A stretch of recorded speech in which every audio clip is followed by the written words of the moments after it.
John 13.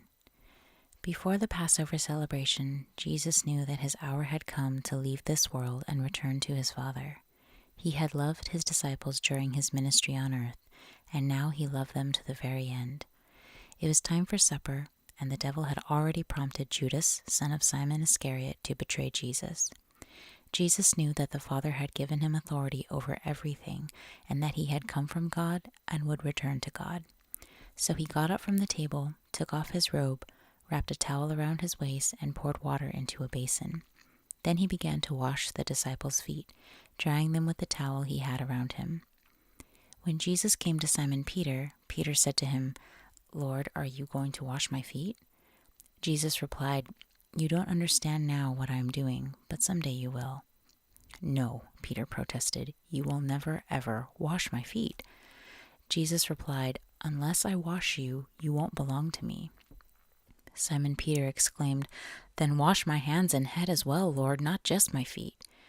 Jesus replied, "A person who has bathed all over does not need to wash except for the feet to be entirely clean. And you disciples are clean, but not all of you." For Jesus knew who would betray him. That is what he meant when he said, "Not all of you are clean." After washing their feet, he put on his robe again and sat down and asked, "Do you understand what I was doing?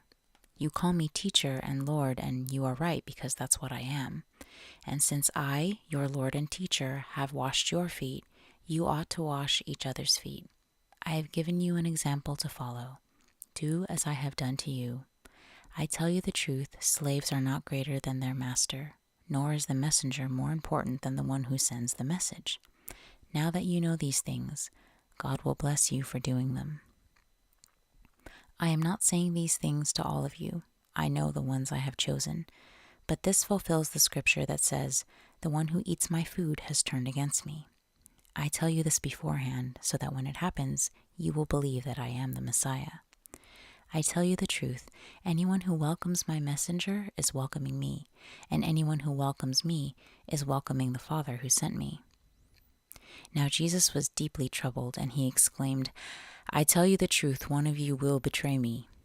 The disciples looked at each other, wondering whom he could mean. The disciple Jesus loved was sitting next to Jesus at the table. Simon Peter motioned to him to ask, "Who is he talking about?" So the disciple leaned over to Jesus and asked, "Lord, who is it?" Jesus responded, "It is the one to whom I give the bread I dip in the bowl."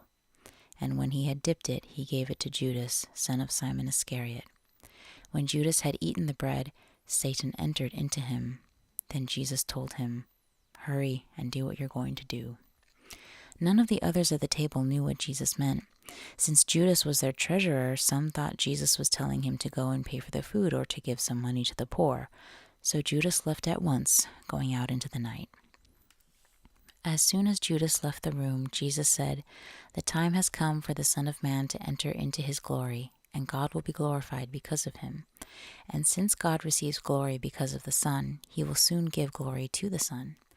Dear children, I will be with you only a little longer, and as I told the Jewish leaders, you will search for me, but you can't come where I am going. So now I am giving you a new commandment. Love each other. Just as I have loved you, you should love each other. Your love for one another will prove to the world that you are my disciples." Simon Peter asked, "Lord, where are you going?" And Jesus replied, "You can't go with me now, but you will follow me later." "But why can't I come now, Lord?" he asked. "I'm ready to die for you." Jesus answered, "Die for me? I tell you the truth, Peter. Before the rooster crows tomorrow morning, you will deny 3 times that you even know me."